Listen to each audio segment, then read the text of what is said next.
उत्तराखंड के तमाम मंत्री सीएम धामी की कसौटी पर खरे उतरते नहीं दिखाई दे रहे हैं। ऐसा इसलिए क्योंकि हर महीने मंत्रियों की तरफ से जो रिपोर्ट मुख्यमंत्री को दी जानी चाहिए, अभी तक ये रिपोर्ट उन्हें नहीं दी गई। हाल ऐसा हो चला है कि सीएम धामी ने अब उन तमाम मंत्रियों को रिपोर्ट भेजने के लिए पत्र लिखकर रिमाइंडर भेजा है। ये रिपोर्ट देखिए। उत्तराखंड के कैबिनेट मंत्री कर रहे मनमानी, मंत्रियों के रवैये से नाखुश सीएम धामी, प्रदेश के मंत्री नहीं कर रहे मुख्यमंत्री को रिपोर्ट, सीएम ने भेजा रिमाइंडर, मंत्री क्यों कर रहे ब्लंडर। दिसंबर 2022 में मुख्यमंत्री पुष्कर सिंह धामी ने मंत्रियों को जिलों का प्रभार सौंपा था। इस दौरान मंत्रियों से उम्मीद की गई थी कि वो अपने प्रभारी जिले में हर महीने किसी एक विकास खंड में जाकर विकास योजनाओं का निरीक्षण करें।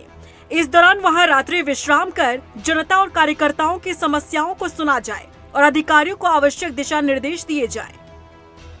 मंत्रियों को हर महीने अपनी भ्रमण की डिटेल रिपोर्ट कार्यक्रम क्रियान्वयन विभाग के जरिए सीएम को भेजनी थी। शुरुआती दौर में तो मंत्रियों ने ये रिपोर्ट जरूर भेजी, लेकिन पिछले 6 महीने से मंत्री प्रेमचंद अग्रवाल को छोड़ दिया जाए तो किसी ने भी मुख्यमंत्री को अपने दौरों की रिपोर्ट नहीं सौंपी। लिहाजा 2 अगस्त को मुख्यमंत्री को खुद एक मंत्री को पत्र लिखकर रिमाइंडर भेजना पड़ा है।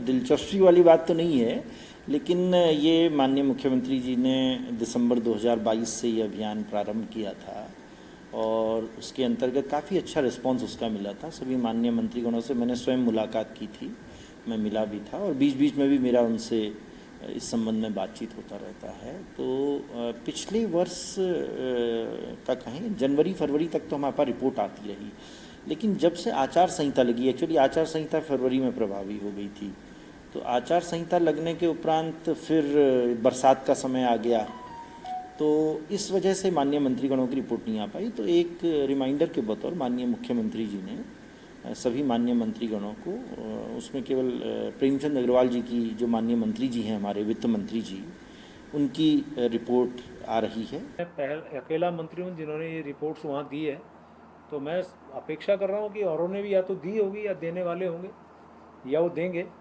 और निश्चित रूप से हमारे सभी जो हमारे मंत्रीगण हैं वो क्रियाशील तो हैं। हो सकता है कहीं वो देने में उनको थोड़ा विलम्ब हो रहा होगा, लेकिन वो भी हमारे जितने भी माननीय मंत्रीगण हैं बहुत क्रियाशील हैं, लगातार वो क्षेत्र में जा रहे हैं, अपने अपने प्रभारी जिलों में जा रहे हैं। उत्तराखंड में मंत्रियों को लेकर ये बात उठती रही है कि मंत्री अपनी विधानसभा के मंत्री बनकर रह गए हैं। फॉरेस्ट फायर हो या फिर चारधाम यात्रा या फिर केदारनाथ आपदा, हर मोर्चे पर अंत में सीएम धामी को ही कमान संभालनी पड़ती है। हालांकि मंत्रियों का दावा है कि वो अपने अपने प्रभारी जिलों में नियमित दौरे कर रहे हैं और सीएम को रिपोर्ट भी भेज रहे हैं।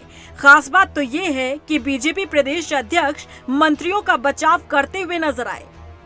पहली बात तो मैं इस बात की पुष्टि नहीं करता हूं, इसका उत्तर मुख्यमंत्री जी देंगे, लेकिन हमारे मंत्री हर जो जिले का प्रभारी मंत्री है वो जिले के अंदर जा रहे हैं। जिला जाने की बैठकें सब जगह हो चुकी हैं और सब प्रकार की बातों से, जिले के सब प्रकार के विषय से मुख्यमंत्री जी को अवगत कराते हैं और संगठन को अवगत कराते हैं। सूत्रों की माने तो कई मंत्री 15 अगस्त, 26 जनवरी या फिर जिला प्लान की मीटिंग के अलावा प्रभारी जिलों का रुख ही नहीं करते। ब्लॉक लेवल पर जाकर वहां रात्रि प्रवास करना तो दूर की बात है। यही कारण है कि मुख्यमंत्री को एक मंत्री को पत्र लिखकर उन्हें उनके दौरों की याद दिलानी पड़ी, जो हैरान करती है। रफ्तार मीडिया के लिए देहरादून से मनीष जंगवाल के साथ ब्यूरो रिपोर्ट।